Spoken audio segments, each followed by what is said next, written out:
ഇന്ന് നമുക്ക് സിമ്പിൾ ആയിട്ടുള്ള ഒരു പേപ്പർ ക്രാഫ്റ്റ് ചെയ്ത് നോക്കിയാലോ. അതിനായിട്ട് ആദ്യം തന്നെ ഗ്രീൻ കളറുള്ള പേപ്പർ എടുക്കുക. എന്നിട്ട് 5 സെന്റിമീറ്റർ വീതിയും 7 സെന്റിമീറ്റർ നീളത്തിൽ പേപ്പർ ഇങ്ങനെ കട്ട് ചെയ്തെടുക്കുക. എന്നിട്ട് ഞാൻ ഇതിൽ കാണിച്ചിട്ടുള്ള പോലെ മടക്കി എടുത്തിട്ട് അതിൻ്റെ ഒരറ്റത്ത് നിന്ന് ഇതേപോലെ കട്ട് ചെയ്ത് കൊടുക്കുക.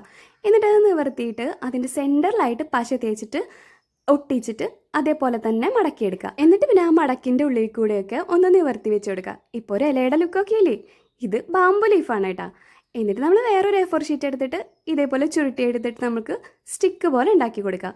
ഇനി വേറെ പരിപാടിയൊന്നും ഇല്ല കേട്ടോ. ആ നേരത്തെ ഉണ്ടാക്കി വെച്ചിട്ടുള്ള ഇലകളില്ലേ, അത് അവിടെ ഇവിടെയൊക്കെ ആയിട്ടൊന്ന് ഒട്ടിച്ചു കൊടുക്കുക. ഞാനിവിടെ 4 ഒട്ടിച്ചു കൊടുത്തിട്ടുള്ളത്. അങ്ങനെ നമ്മുടെ പേപ്പർ ബാമ്പ് റെഡി ആയിട്ടുണ്ട്. കുട്ടീസിന് പോലും ഈസി ആയിട്ട് ഉണ്ടാക്കാൻ പറ്റണതല്ലേ. എന്നിട്ട് നമ്മൾ ആ ഇല വരണ ഭാഗത്തൊക്കെ ഒരു പച്ച പേന വെച്ചിട്ടൊന്ന് വരച്ചു കൊടുക്കുക. ഇത് നമ്മൾ മുന്നേ ഉണ്ടാക്കിയിട്ടുള്ള ഒരു ക്രാഫ്റ്റിൽ ചെയ്തിട്ടുള്ളതാണ്.